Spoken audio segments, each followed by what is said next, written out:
रामकृष्ण हरी. तर आपल्या ब्लॉगची सुरुवात बाबानंच केली, त्याच्यामुळे मला काही बोलता आलं नाही. पण बाबाला म्हणलं, बाबा काय चालू आहे नेमकं तुमचं? बाबा म्हणे, अरे तू आला पण ताण झाला म्हणे. म्हणलं काय बाबा, एकदम व्यवस्थित चालू आहे ना. बाबा म्हण नाही नाही एकदम व्यवस्थित कायच म्हणे. तू पहिला इथून उठ म्हणे आणि तो गहू गोळा करून घे. बोलले म्हणजे इथून उठावाच लागणार, नाही तर मग टोले खाल्याशिवाय पर्याय नाही भाऊ. म्हणलं चला आता पाहिलंय ना, आता आपण गहू गोळा करून घेऊ. मग भावाला आवाज दिला, म्हणलं चल रे भाऊ गहू गोळा करून घेऊ, मशीनं बोलून घेऊन. मग काय एवढं उन्हात आणायचं काम दिलंय हो बाबानं आम्हाला गोळा करायचं. म्हणलं आता मम्मीला तरी हाताशी घेऊ, मम्मीला आवाज देऊ, म्हणलं चला हो काहीतरी तेवढेच माणसं वाटते. मग काय मम्मीला पण बोलून आणलं, म्हणलं चला आता पटापटा गोळा करून घेऊ आणि देऊ घरी रचून. मग काय तरी लावता येईना भाऊ नीट, काय करावं काय उमजाना, कशी तरी लावली मग केली सुरुवात. मग काय म्हणलं चला आता आहे ना पटापटा आहे ना, निम्म वावर आहे ना गोळा करून घेऊ पटापटा आणि सुट्टी घेऊन टाकू, कारण पक्षी येईल आपल्या.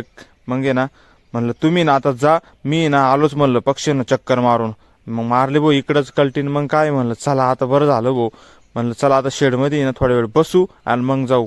शेडमध्ये बसलो भाऊ, पुन्हा आवाज दिला नाही पटक्याने पाणी घेऊन भाऊ जावं लागलं. मग काय म्हणलं नाही तर इथीन मला पाहिलं साहेर काय करू राहिला, झोपला का काय.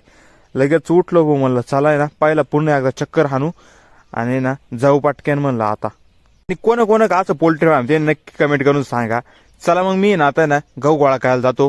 परत आहे ना नको आवाज द्यायला, आपलं एक तर निम्मा गहू गोळा करायचं राहिले, थोडाफार गोळा करून झालाय. म्हणलं चला आता आहे ना घरी जाऊ.